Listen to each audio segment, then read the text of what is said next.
Maybe you could just introduce yourself and say a little bit about how your own research and experience relates to the topic of the marginalization of women in science and philosophy. So maybe, Jennifer, if you wouldn't mind starting us off. Yeah, absolutely. First of all, I did want to thank you, Peter, and the Philosopher and Northeastern and the Women Writers Project for inviting me to this great conversation here. So as Peter mentioned, I'm Jennifer Park. I'm a lecturer in early modern English literature at the University of Glasgow. And I come to this conversation from literary studies, but with special interests in the intersections between literature and the history of science and medicine, as well as critical race studies and some, growing, developing experience in early modern women's writing, especially Margaret Cavendish. And my approach to literary research in this regard has tended to be informed by the question of how marginalization, whether of women, of groups of people, including those who are racialized or disabled, how that marginalization is crafted and justified and replicated through language and in literature. Great. Thank you, Jennifer. Francesca? Yeah, it's very exciting to be here as well. So thanks so much for organising it. I wrote a biography of Margaret Cavendish, which came out 2 years ago now. It feels like a very long time, but it's actually gone very quickly. I think I came to the issue of marginalisation of women in philosophy and science through learning about her biography and trying to write it. I don't think there's any way you could really leave out a story of marginalisation in science and philosophy without thinking about her. Although in many ways, I think also it's quite helpful to think of her as one of the most privileged early modern women who had a huge amount of access to more scientific training than other women, more books than other women, and a greater sense of being involved in a community of philosophers during that period. So I approached it via that initially, and I'm working on another project at the moment, which is touching on quite a lot of early modern women's medical knowledge and thinking about how that ties to more institutionalized scientific knowledge at the time and the crossover between different types of knowledge and how they might be experienced in different hierarchies and ways. Wonderful. That's exciting to hear, Francesca. Last but not least, Athene. Hi, it's very interesting as a physicist to take part in a conversation like this. It's not my usual genre. So I've come to this problem very much experientially. As a female physicist, I've always been in a minority. I was the first woman to be a professor in any of the physical sciences in Cambridge, and I should say it's Cambridge, England. It's always been conscious of being in a minority, and sometimes that's a real disadvantage. You feel excluded, you're not one of the boys, literally. And so sometimes it's an advantage, actually, because people remember you, which can be a good thing. And in my university, I started making a fuss, if you like, about the fact that women were still systematically disadvantaged. And in due course, I served 4 years as the university's gender equality champion, so right across the board. And it enabled me to go and talk to women in different departments, including philosophy, which clearly has many of the same problems of there being very few women, and they are not treated the same. I think that's really the point. And in due course, I wrote this book that was mentioned, Not Just for the Boys, Why We Need More Women in Science, because I feel strongly that people think the problems have been solved, that there are no absolute barriers now. So it's very easy for people to believe there are no more problems, and that just isn't the case. There's a lot of subtle bias right from birth, really. Yeah, great. Thank you. So, okay. Let me ask, I guess, to get us started, I guess a question that maybe I'll ask a historical version of this question that maybe is slightly tailored towards Jennifer and Francesca, but then thinking about the present situation in disciplines such as philosophy, physics, engineering, and other subjects where as you say, Athene, that there is a strong case to that it's women are still marginalized, right? This is not a historical phenomenon. maybe it just sounds like an obvious question, and presumably if we're all here to attend this event, then we think it's a question with an obvious answer, but let me ask it nonetheless. Why is it important to engage in research that recovers the work of women in the history of science and philosophy and other disciplines? And maybe I can just say a bit more about why I'm asking that question, or what directions it seems to me the answer might go in. So, a historian who thinks, well, look, we just need to know what really happened and who was really doing what, might think, well, it's for the sake of historical accuracy, right? Does the value of the kind of scholarship that's recovering the work of women, does the value lie in just getting things right? Or does the value of that kind of recovery work, for example, lie in what it can do for us now? So, for example, is it to do with identifying and knowing more about role models for women in the sciences, women in philosophy, and so on? Or is it something else? I'd love to know, your thoughts on that question, or those variations of it.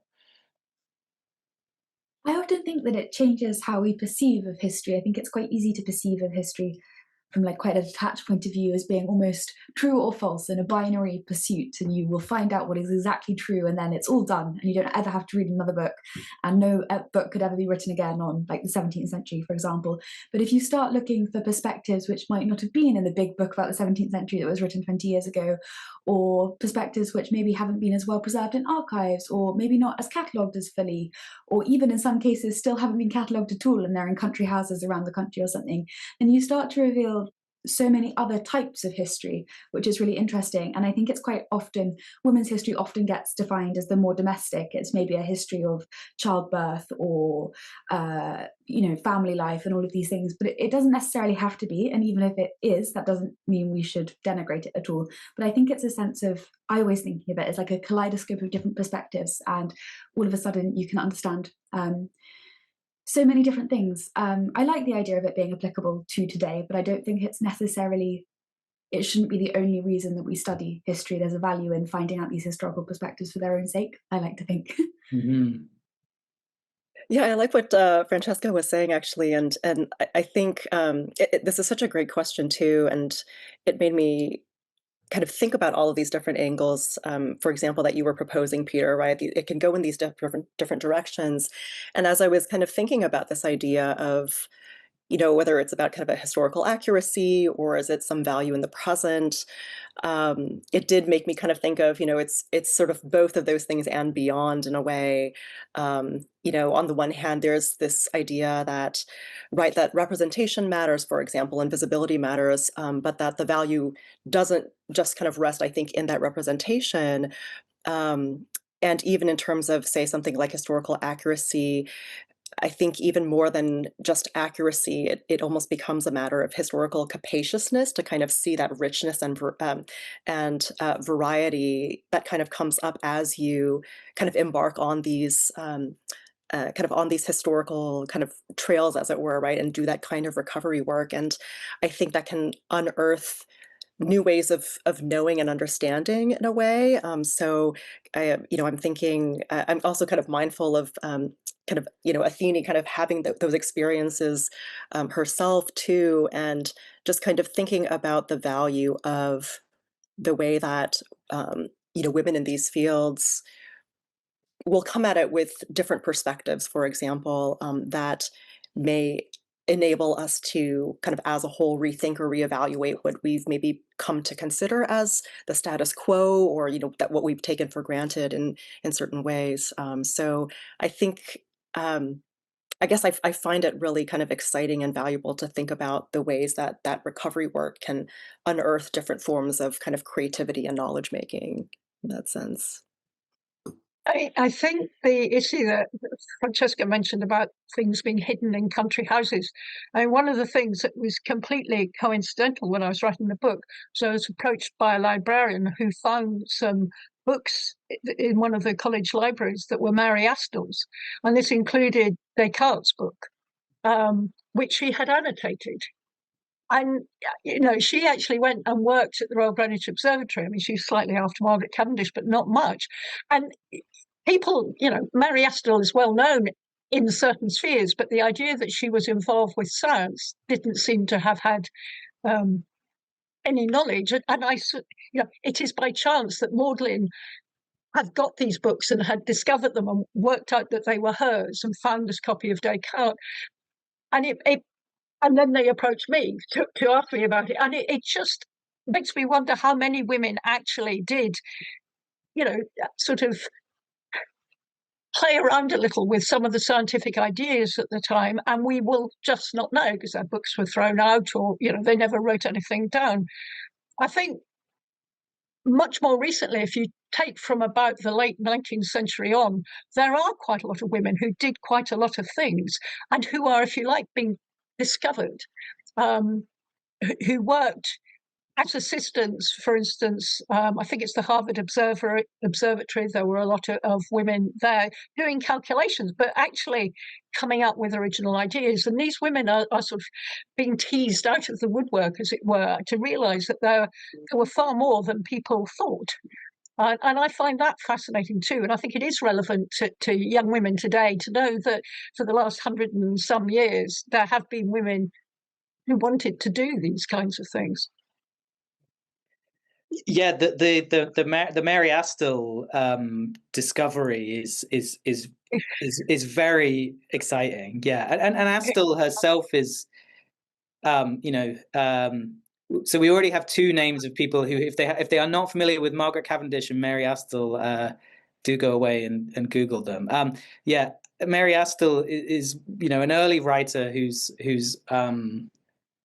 who in the works that sort of weren't lost, that were there, even if they weren't necessarily read for various reasons. But Mary Astle, somebody who herself was recognizing that that women, she suggests that maybe it would be useful. What would be great is if a monastery or an academic institution could be founded for women. And so she's an early sort of proponent of the Virginia Woolf room of one's own sort of way of thinking, that like it's very much the circumstances in which you live your life that enable you to sit down and write a philosophy treatise or not. I mean, okay, so that's a really nice example, right? Of an instance in which maybe you need to dig a little deeper or scratch below the surface to uncover what women's writing, particularly from periods of 200-300 years ago. I wonder, are there other obstacles that you have encountered in sort of, I guess, either finding the work of women that's been lost, or even you might say been deliberately buried, right? Or I guess getting the word out, right? Has there been, do any of you encounter resistance? Athene, do you, when you, I don't know what the reception amongst the world of physicists was like to your book, So, I mean, yeah, those are two different questions, but I guess challenges or obstacles to both engaging in this sort of work of doing the recovery in the first place and then getting the word out and trying to change the landscape, I suppose. Do people know the Marjorie Kemp ping pong story? Because it's such a good one. I think you should tell us, Francesca. Well, it's debatable whether she was either a scientist or a philosopher, but she's a 14th century mystical writer and writes this amazing book, often about her personal relationship with God. And I think it's a really interesting example for thinking about how was women's writing literally hidden for centuries, because until 1945, we only knew her as the author of a very short 2 pages of like very, very boring devotional work, if you're honest, that was published by Wynkin de Worde, so one of the very early printing presses. And she was a name as an early female author, but nobody was that interested in her at all. And there was an aristocratic family who were playing ping pong one day, as you do, in their big sitting room, and they'd hit all the ping pong balls under all the furniture, so they'd lost them. So they had to start rooting around looking for a new one. And the guy, I've now forgotten his name, which ruins the story, but he opens the cupboard and he's like, oh, damn and blast it, I can't find a ping pong ball, and there are so many moldy, bloody books in this cupboard, and he chucks them out, and he's like, tomorrow I'm going to burn them all. And he finds a ping pong ball at the back of the cupboard, and they carry on playing. Inside the box of moldy old books that had been eaten by a mouse was the earliest manuscript we now have, probably not original, but the earliest one of Margery Kemp's The Book of Margery Kemp, and it very nearly got burnt. And it only gets discovered in 1945, and the beginning of kind of women's writing mystical studies in English perhaps kind of gets going then. Julian and Norwich had been discovered earlier. But I think it's a really interesting way for thinking about like very physical obstacles to discovering women writers. And I also think perhaps we have surpassed, at least from a historical perspective, we've often surpassed a lot of those difficulties now. Things are much better known about, archivists are amazing, and cataloguing is in general very good. But there are still absolute gems out there, and almost every year something else gets discovered, whether it's a new letter or a new manuscript, or maybe an autograph manuscript where the author's handwriting is still there. So I think in one way that's a really interesting way to think about it, as like a physical thing of loss. The other thing is historians very often assume that most women were illiterate for vast swathes of history, kind of without any basis, in fact. And if you do start digging around and find things like manuals for housewifery that also have medical recipes at the back, and they get quite scientific, you're like, somebody must have been able to read this who was going to be involved with helping all of these women's issues. And I think if you kind of approach it from a sideways perspective, which is what I quite like thinking about it, you can find whole other ways into thinking about there must have been all of these unnamed women who were on the margins of both science and philosophy. Don't know if anybody saw the Medieval Women exhibition at the British Library last year, but that was such an interesting way of thinking about how long had women been on the margins of science. But yeah, I really recommend looking at the catalogue. I think there's also the problem that where women perhaps worked with a husband or a brother or a father or something, they were written out of it. Their contributions were ignored. I mean, if you think about Caroline Herschel, she did ultimately get recognition in her own right, but to begin with, I think she was seen as her brother's housekeeper and the person who ground the lenses for her observations. I mean, again, that's later, probably in the period either of you are particularly interested in. But I think the writing out, the deliberately obscuring of women's contributions because they couldn't really be intelligent, smart enough, they were only women. And I think that legacy lurks. I think even in the present day, we have examples of women whose work is appropriated by a male, be it their supervisor or someone else in the research group. It's kind of depressing, but it still goes on, and you sometimes have to fight quite hard. One of the sad things about being the gender champion in the university was the women who came to me and said, my supervisor's not giving me the credit that I deserve. And there's very little one can do in a situation like that, because I have to take that word for it, but you can support them, but you can't force their supervisor to change their behavior. Yeah, I think that also makes me think of just, I suppose, maybe the more kind of methodological or societal kind of barriers or kind of obstacles put in place to whether it's recovering the work of historical women writers or, again, kind of diminishing women's work today, right, and women's study today. And, again, coming from literary studies, I was struck recently by some really great scholars who are doing some work in what they call feminist formalism. So I'm thinking of Laura Dodds and Michelle Dowd, but it's this idea of, kind of what if we took women's writing and made that the kind of started from there rather than some of the other writing from, their male counterparts, for example.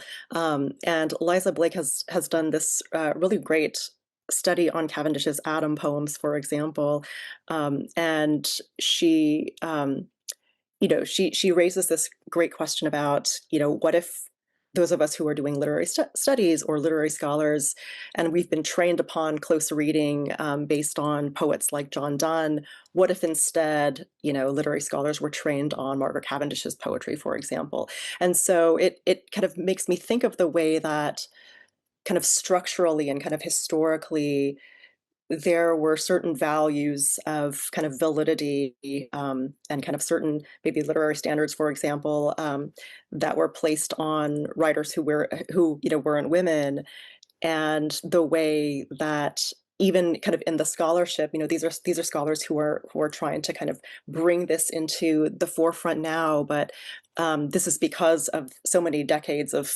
scholarship that had dismissed maybe women's writing, for example, and kind of taking things seriously in that regard. The idea of taking things seriously is so important. Just returning to Margaret Cavendish as ever, I think talking to people a lot about this, but one of the reasons perhaps we don't always take her philosophy as seriously as we do other 17th century philosophers from the period is the quite simple fact that there isn't an easily accessible scholarly or critical edition of her work. And so in order to read most of it, other than excerpts, I think there is something coming out soon that Peter would know better than I do. But you have to read like early English books online, the online database. And if you want to read it in paper, you have to print it out. And then you're negotiating weird 17th century printing conditions and everything. So I feel like that's an obstacle as well, where you see it as more of a historical artifact. While there was a woman writing, how weird is that? Rather than thinking, oh, this is a philosopher who is serious and we should probably take seriously.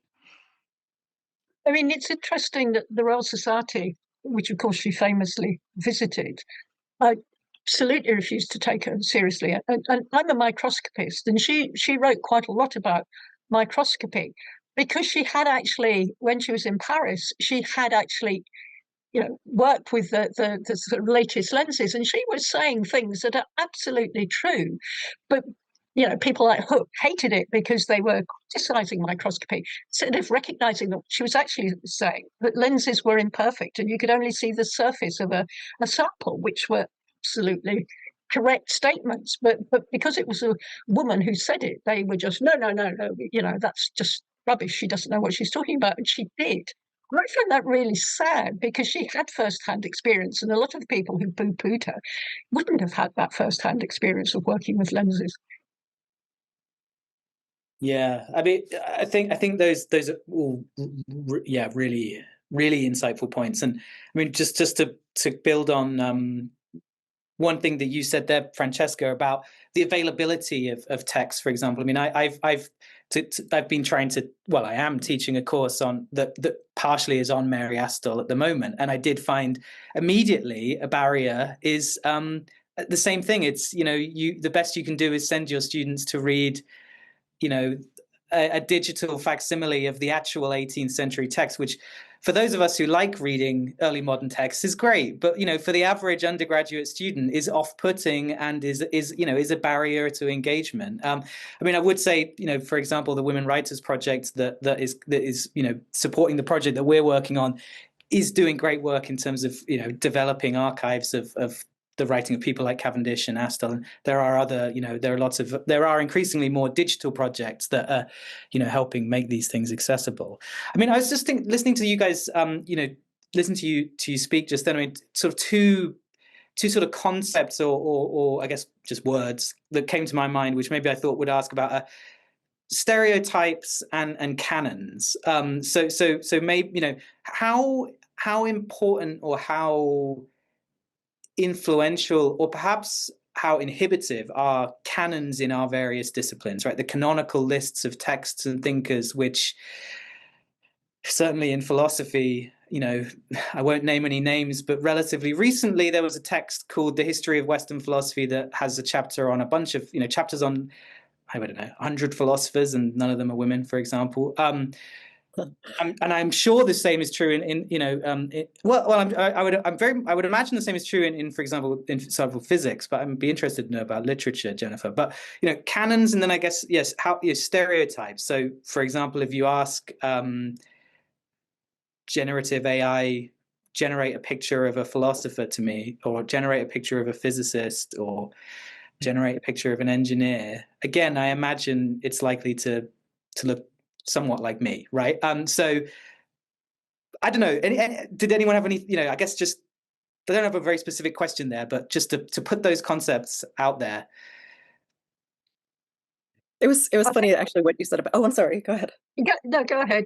Oh no, just Peter, as you were kind of speaking, and that last point that you mentioned about, if you were to put a prompt into, say, generative AI to kind of produce something, it made me remember. I think it was some years ago, but on social media there was kind of this trend that was based around, I think, the hashtag of like, this is what a professor looks like, or something like that, and the way that and it was meant to be a kind of challenge to what, again, might some of those maybe older expectations might be, right? And kind of the diversity of who are the scholars, working at these various fields, who are the kind of professors teaching. But I guess it just made me think of that example as kind of right along the lines of what you were saying, Peter, right?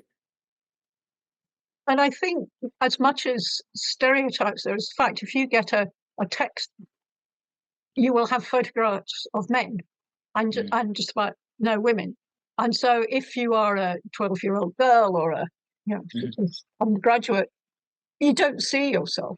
And those stereotypes are still, and actually, Peter, you don't look at all like a physicist stereotype, because you should be wearing white lab coat and have sticking up hair. It's white hair at that. I mean, these images are so persistent and so damaging. Because it does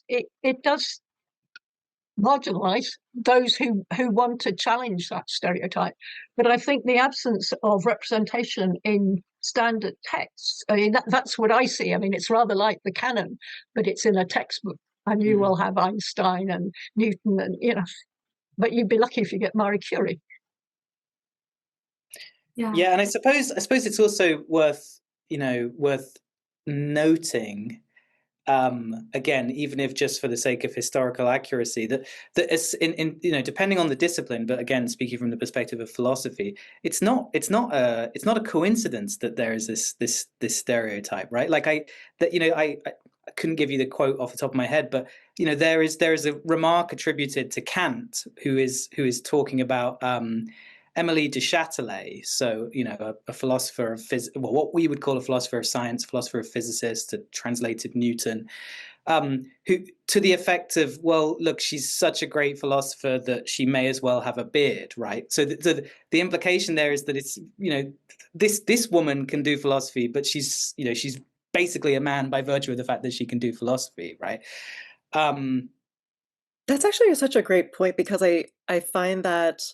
At least in some of the early modern texts I've read as well, where women writers are either trying to kind of make a claim in that direction too, right, or are being praised for maybe, say, masculine virtue, right, and being otherwise, I think this idea of being exceptional. And so I wonder, almost even in kind of in the canon, even when women are, say, finally included, right, on the syllabus or in the textbook, there's a way in which that representation becomes exceptional, as opposed, right, it's an exception to the rule, as opposed to something that is sort of expected or normalized or kind of naturalized in that way, I think.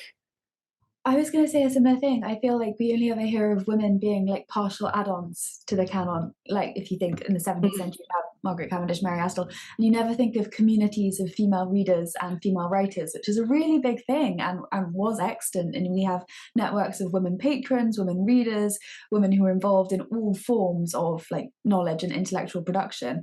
And I think it's much more interesting, possibly if we can, to think in that direction rather than thinking of like exceptional women. Who are allowed to be like semi-male in the way they are allowed to live their lives or be remembered afterwards.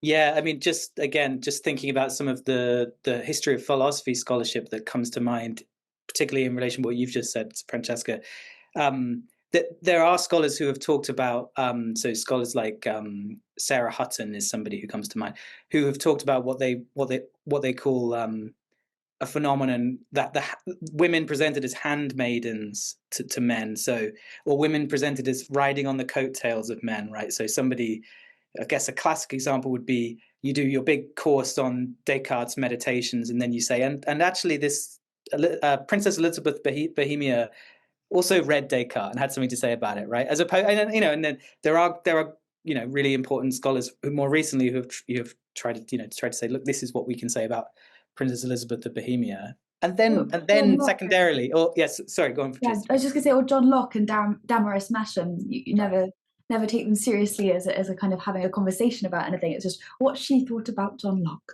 Mm-hmm. Yeah. So I mean, here's a question.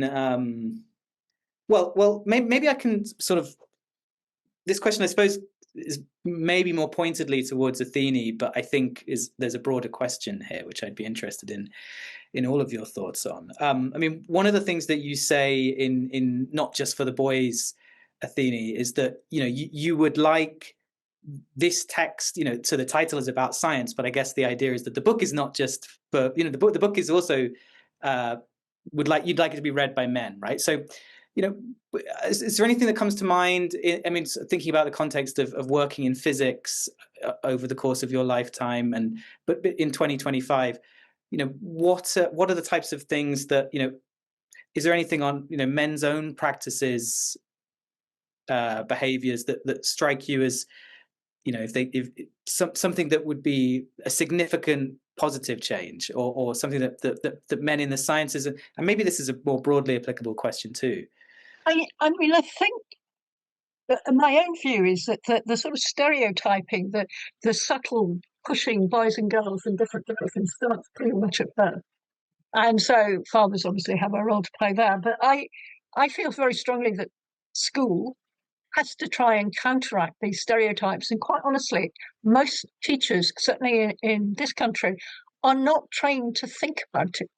So, I mean, to give some, I can't remember if I put this in the book or not, when my son was 11, his English teacher said, well, boys can't write, which struck me as a bit of a generalisation that was not borne out by history.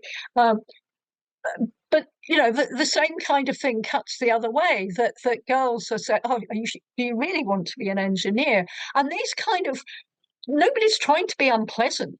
They just think they are representing reality. They are creating that reality by their actions. And so I think there's a huge amount all the way through a child's life that has this deterrent effect that sort of sorts boys and girls into different disciplines. Then when you get to university, it probably is exacerbated, because if you are doing physics or engineering, you're in a minority. And therefore, that polarization, that sense that the boys in the class may react differently to a girl, and may feel quite self-conscious themselves. And then as you go up through the science system, you continue to have this sort of idea that girls are somehow different. I mean, it's back to, you might as well have a beard sort of thing. It's very much the same thing, that you are other. And therefore you're not treated in the same way. So I think it shouldn't be the women fighting for the right to do this. It should be that society, men and women, and some women are pretty biased, men and women together should say anyone can do anything if that's what their aptitude is and their interests. And instead of which we just polarize society. So, yeah, I think there's a lot that we need men to do, and it should be the men supporting the women, because as with, Jennifer is interested in intersectionality, it shouldn't be the victim who has to do all the hard work. It has to be the rest of society that enables everyone to thrive.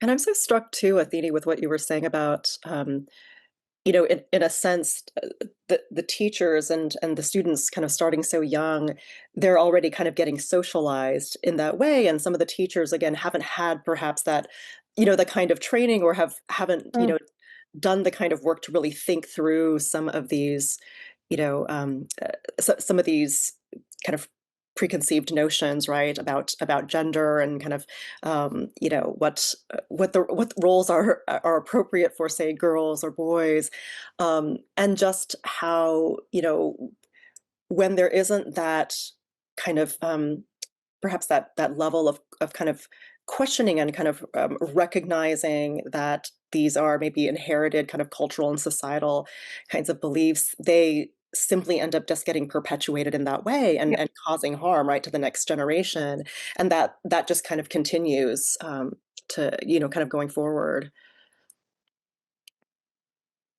Yeah, I mean, there is a at least in the context of philosophy, again speaking with what I'm familiar with, there is a long historical precedent to the idea that there are male and there are female ways of thinking, right? Ways of inquiring. Mm. I mean, is that again a question for any and all of you? Is that view still a present threat, right? Is that still?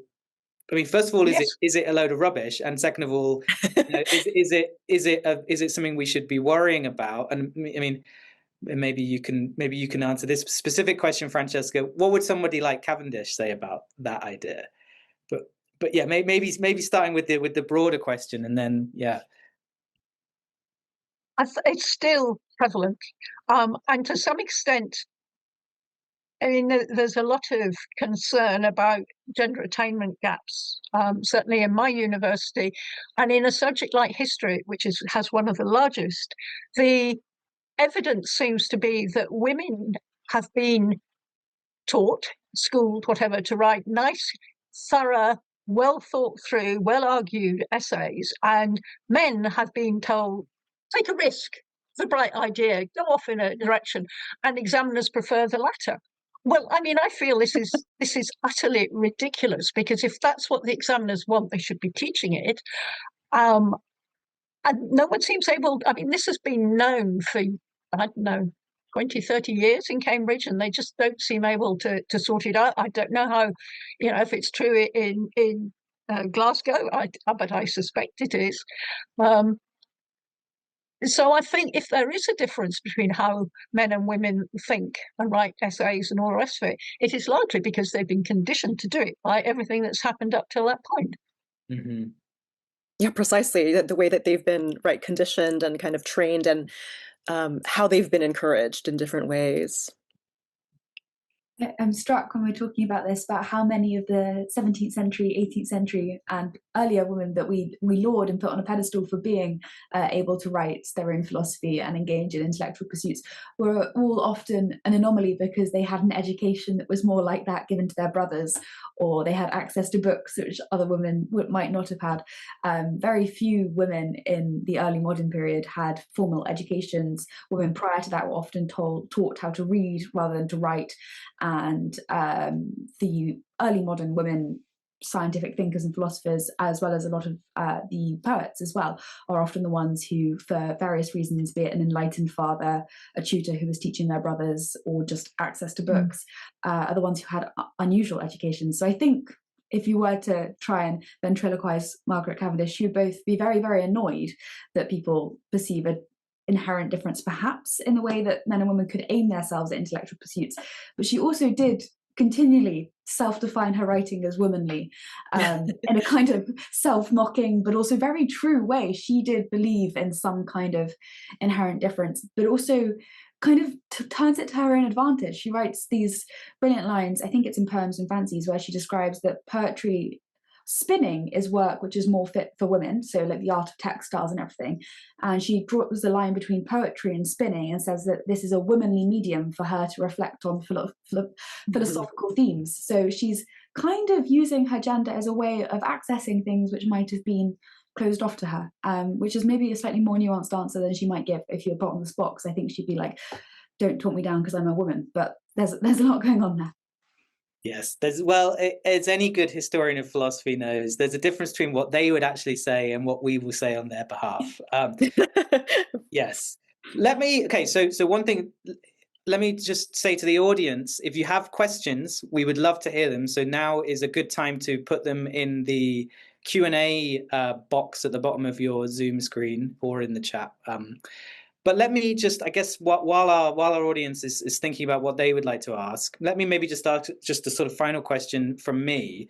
And I would say lots of great names have already come up, and the chat is full of great suggestions of historical figures and actually more contemporary scholarship and work, which is great. So I'll have to download that chat and make a note of all these things.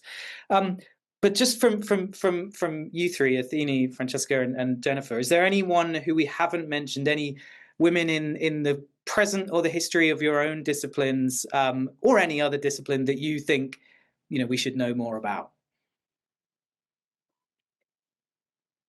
I was going to say I've been quite excited about the discovery of Hester Poulter and her.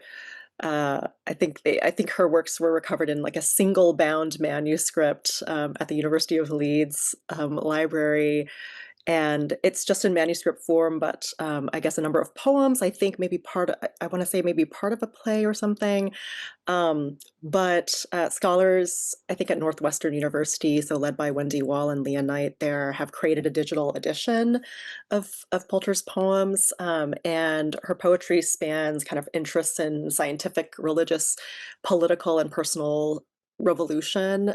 So I'm personally really excited about kind of learning more about Hester Poulter and just kind of thrilled that she's quite a kind of a recent discovery, as it were, from looking into the archives and kind of recovering a manuscript of this woman's writing. I was actually reading that today. It's very funny. What a good day to be thinking about 20th century women. Staying in the vein of the Civil War, I think it's quite interesting. Margaret Cavendish obviously comes from this network of her husband is a patron of both the arts and the sciences, and that's how she has connections to so many of these things. And he writes poems at the beginning of her books, probably helps her to pay to publish them. He also has two daughters who are Margaret Cavendish's stepdaughters, and he supports their intellectual and literary pursuits as well. And they're in a very different vein to Margaret Cavendish. They're often more religious in tone. There are two plays, and then one of them wrote quite a lot of poetry, and one of them, Elizabeth in particular, writes reams and reams of poetry, and her husband then collects it and preserves it for her as well, for posterity. And I think it's quite interesting, going back to what I was talking about, of networks of women who might have read each other's work or aided writing it, co-written these plays together. I think they're quite interesting figures to look at there, Elizabeth and Jane, if anybody's interested. I obviously can't go back anything like that, but I think, as I say, if one looks at the last maybe 140 years or something, I think there are a lot of women who have done remarkable things who are still sort of hidden by the guy at the top of the lab or whatever, who probably took the credit. I always find the parallel with music really interesting, because when I was growing up, there were only two women composers who were ever mentioned. That was Fanny Mendelssohn and Clara Schumann. And now there are so many who are identified and played regularly in concerts and things. And I think there's scope for more sort of Victorian onwards analysis of what women actually have done that would be interesting. Your periods, but yeah, I mean, I suppose just one thought I had, again, listening to you guys speak, that on a positive note, some of the things you said from the discovery of Astel's work. Oh, there's a cat. to the discovery of these works by Hester Poulter, to the emergence of a diverse number of women in classical music, for example.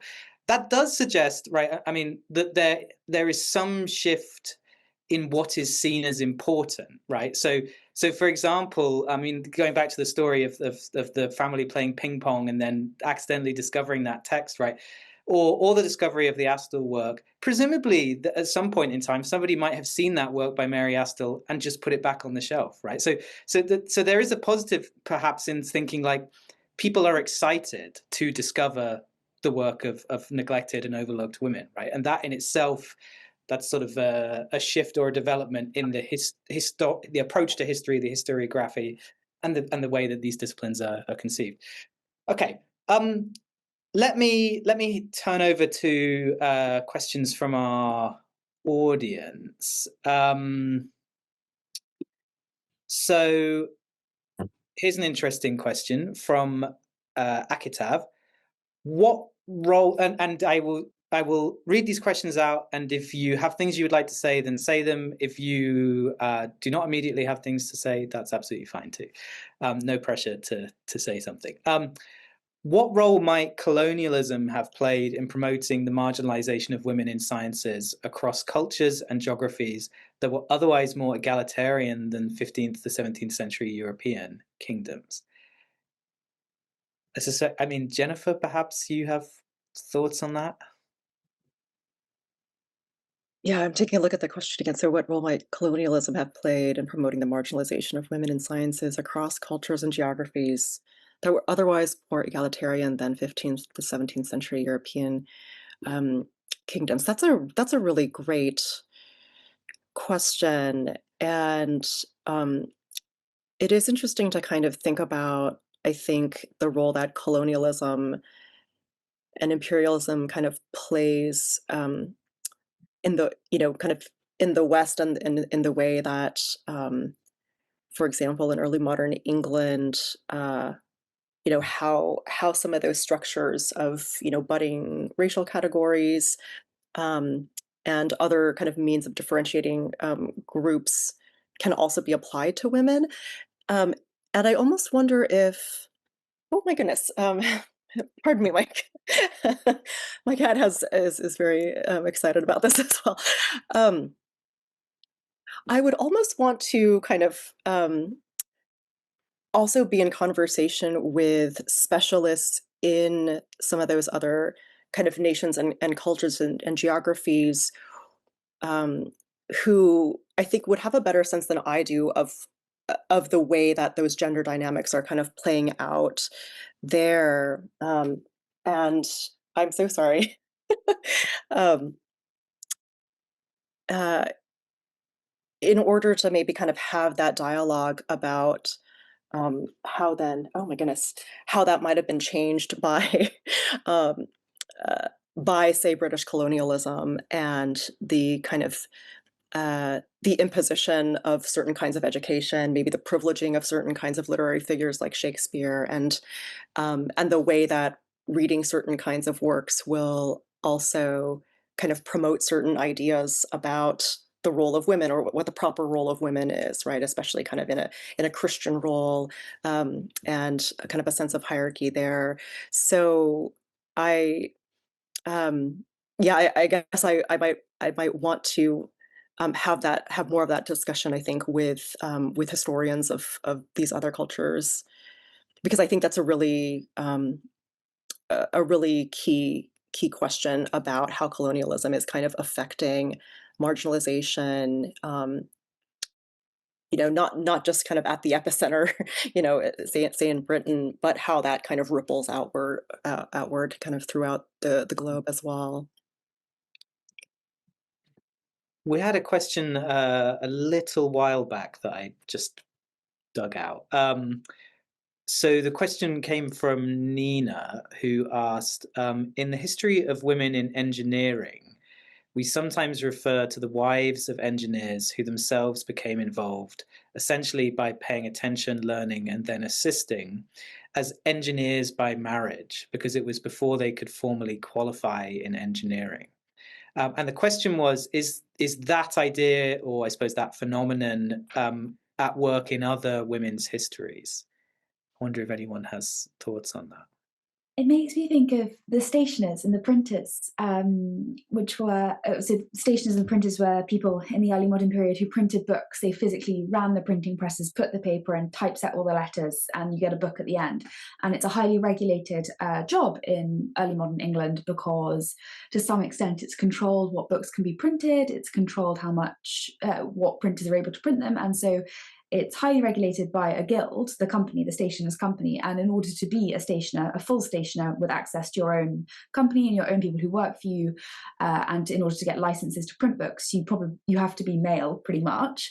although do you have to? And then that's what you have to be able to take on apprentices. But if you are the wife of a stationer and you help them with their business and everything, and you're physically involved with typesetting everything, what happens if he dies?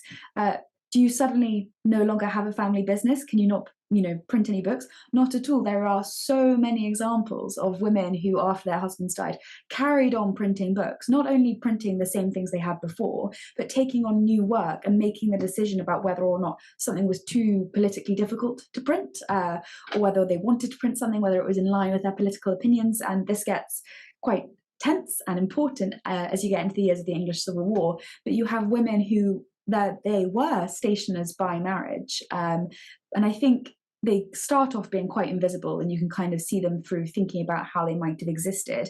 And then you can search some of the archives. I think the Stationers Archive is searchable by name online, and if you put in like Jane or Elizabeth, like 50 names come up, and these women had printed books that bore their name. They were responsible for it. So I think it's a really interesting way of thinking about how is knowledge passed on. Does knowledge have to be passed on formally? Do women exist on the margins? And then actually, do they sometimes exist in the very center as well? And I think something very similar happened with apothecaries, that the widow of an apothecary could continue the business. Where I think that until medicine got a lot more regulated, that was absolutely accepted. And then the more regulated it was, the less women were tolerated in that space. That's fascinating. Let me pick out another question. There was a question from the Philosopher themselves, so sort of a meta question, but it looks like an interesting one. And the question, so that's from Tara. Thanks, Tara. I'm curious about how feminist theory or philosophy itself impacts this conversation. That is, are most known female philosophers also aligned with specifically feminist philosophy? And then a follow-up, or what is the institutional role of women's studies or gender studies departments under threat, like the rest of the humanities, in advancing efforts of recovery and canon expansion? Are we possibly going backwards in these efforts? That seems interesting to me. I think about the heyday of the beginning of women's literary studies and all of the feminist arguments of the 60s, 70s, and later. I've been reading a few anthologies of those essays recently, and how many of the literary critics would write lots of literary criticism about other things, but almost everybody wrote their feminist literary criticism essay, where they set out what they believed and how they wanted to approach this new genre of work. And so many of those essays, I can put the name of the anthology in the group chat when I remember it, but so many of them talk about how it's always the women in the department who are beginning this crusade almost, and why is that?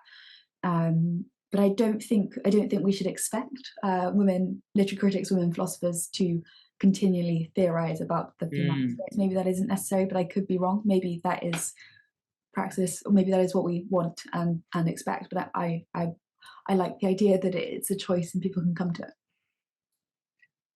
Yeah, I mean, two sort of follow-up thoughts come to mind. I mean, one sort of, well, so I've certainly had the experience of writing about, as a historian of philosophy, of writing something that's a bit more sociological, perhaps, that's sort of interested in how the social context of certain women in the history of philosophy affects their reception, for example.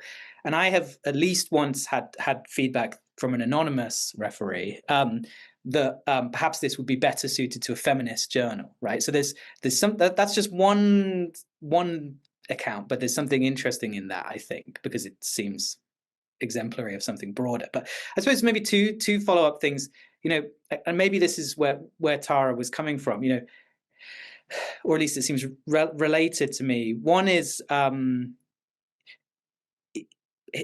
to put it bluntly, is it a problem if it is only women who are having these types of conversations, right? And then secondly, and I suppose this is perhaps what you were getting at, Francesca, is there something like, was the idea something like, well, and equally we shouldn't expect all women to have these conversations? Does that kind of sound like, is that something that sounds right? I think so. I think it's a question of why is it always seen as an adjunct, a separate form? Why is there often a paper on women's literature rather than thinking about women the whole way through?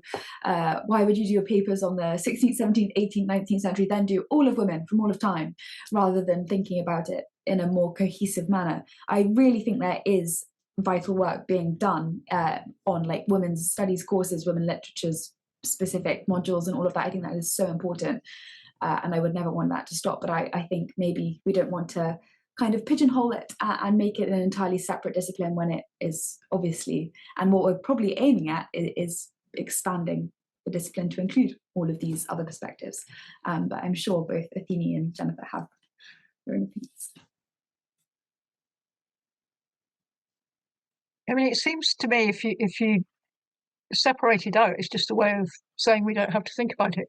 You know, the white men can just say it's someone else, and that strikes me as so dangerous. It should be embedded. Yeah, Also makes and then me, you see sorry, go ahead. cross-pollination. No, I was just going to say, like, if you only ever read women writers in the context of other women writers, which I actually think we should do more in that.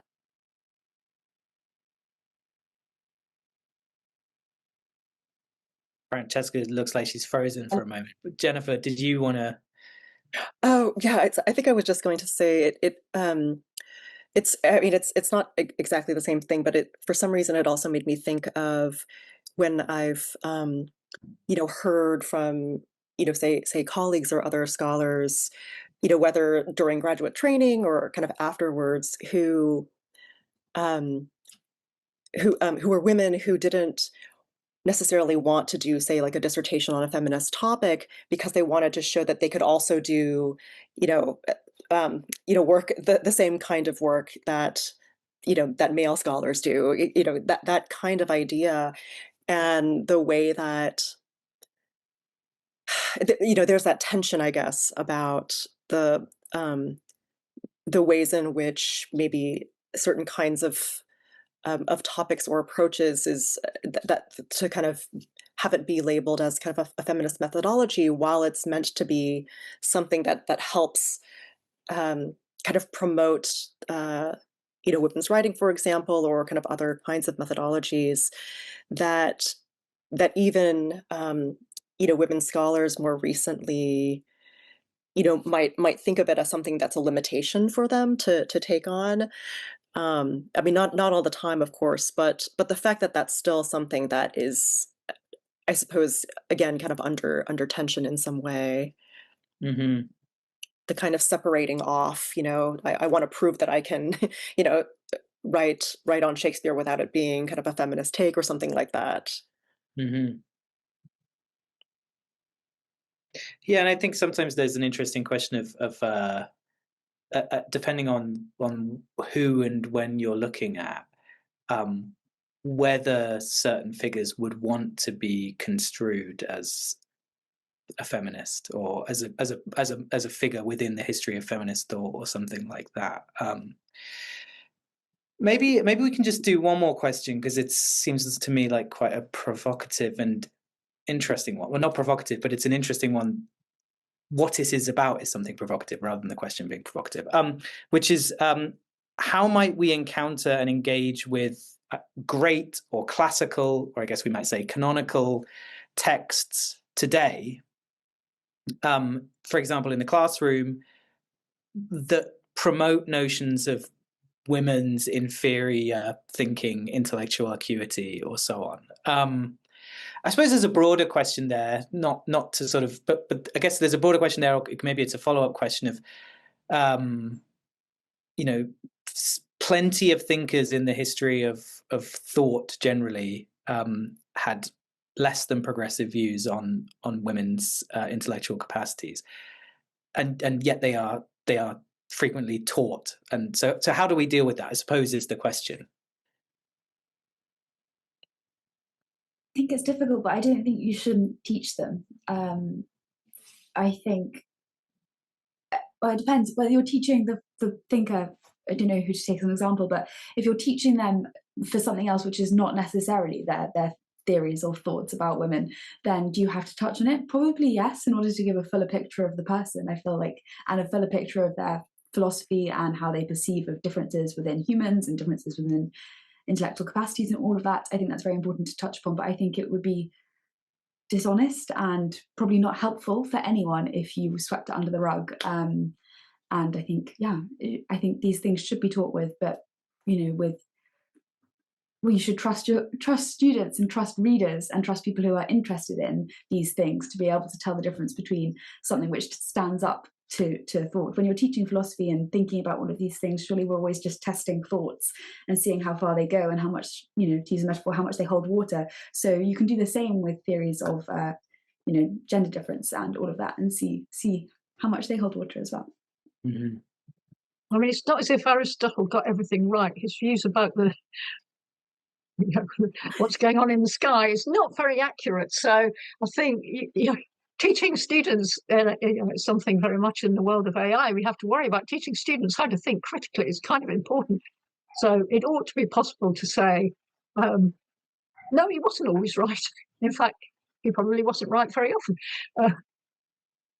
And I think it strikes me as or this question is making me think of just how important then it is to think about the generations of teachers who will be maybe teaching these things, right? And kind of going back to what Athene was saying about even kind of at a younger level, the kind of socialization that happens. And I can imagine, depending on the kind of teacher that you have, you coming out of a classroom that's teaching this material in very different ways, right? One that maybe is more enlightened and one that isn't, for example. And what kinds, it makes me think of, what kinds of, teachers and scholars can we develop and train who maybe have the kind of framework to be able to teach the material kind of thoroughly and rigorously and also responsibly and ethically, if that makes sense. So, but it's such a great question because, these are kind of the canonical works, and so much of these works are kind of foundational in Western thought.